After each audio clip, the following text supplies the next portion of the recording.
मामले में कार्रवाई करेंगे।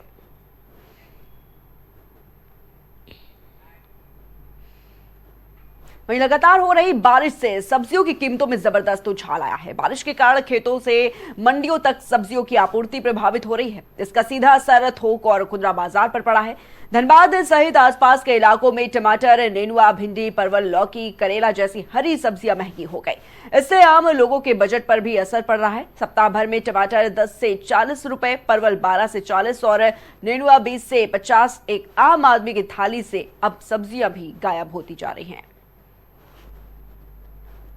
सब्जियों के रेट में इजाफा हो रहा है, क्या कारण है? पानी बरस रहा है इसलिए सब्जी कम आ रहा है, और जो कम आ रहा था नेपाल जा रहा है इसलिए वो महंगा हुआ है। पहले मान लीजिए जो सब्जियों का रेट था और अब में क्या अंतर है? पहले जो सब्जी 20-25 थी, आज से 60 बिक रहा है, 50 बिक रहा है।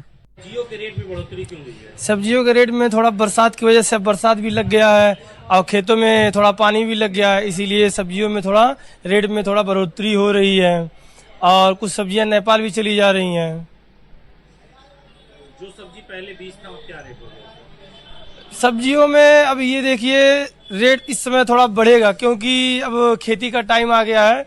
जो सब्जियां जो फसल किसान लोग लगाए थे उसको नष्ट करके अब वो अपना खेती का टाइम आ गया, वो खेती करने जा रहा है, इसलिए थोड़ा सब्जियों में आने वाले दिन पे बढ़ोतरी होगा रेट। सब्जियों के दामों में भी इजाफा जो है वो देखने को मिला है। सब्जियां एक बार फिर महंगी हो गई, जिसके चलते जो आमजन है वो काफी परेशान है। और इसी खबर तमाम जानकारी के लिए हमारे साथ हमारे संवाददाता घनश्याम फोन लाइन पर जुड़ चुके हैं। घनश्याम, में देखा जा रहा है जिस तरीके से बारिश का मौसम आ गया है, इसके चलते कहीं ना कहीं जो सब्जियां हैं उस पर भी महंगा असर पड़ता हुआ नजर आ रहा है, क्योंकि अब सब्जियों के दामों में भी इजाफा देखने को मिल रहा है। क्या कुछ पूरी जानकारी मिल पा रही है इस पर?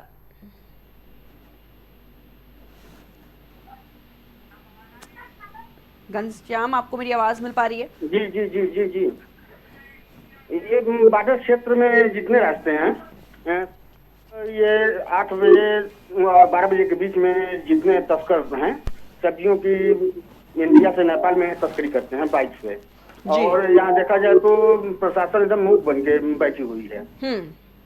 कई ऐसे पगडंडी रास्ते हैं जो बाइक से बस सटे सीमा ये है इंडिया और नेपाल का, और दोनों सीमाओं के सटे होने का लाभ उठाते हैं तस्कर, और सब्जी की अच्छी खासी एक बाइक पे 2-2, 2.5 कुंटल और संख्या में 10-12 मोटरसाइकिल एक साथ निकलती है, और यहाँ से कम दामों में उठा करके वहाँ ज्यादा दाम में बेचने का काम करते हैं लोग, और प्रशासन इस पे कोई कार्रवाई नहीं कर रही है। घनश्याम, दुकानदारों को क्या कुछ कहना है? कितना असर उनकी दुकानदारी पर पड़ता हुआ नजर आ रहा है?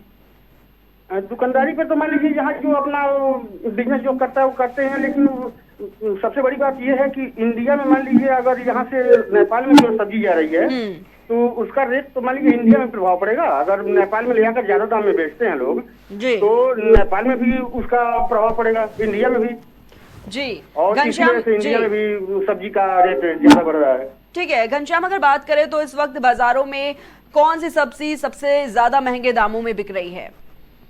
फिलहाल हरी सब्जी इस समय जैसे अब कई फसल ऐसे हैं जो नष्ट होने वाले हैं, जैसे खेतों में जैसे मान लीजिए वो लगते हैं, किसान लगाते हैं, और इस समय बरसात का समय आ गया है, तो बरसात के समय में फसल खत्म होने वाली है, और इसलिए हरी सब्जियों का रेट अक्सर मतलब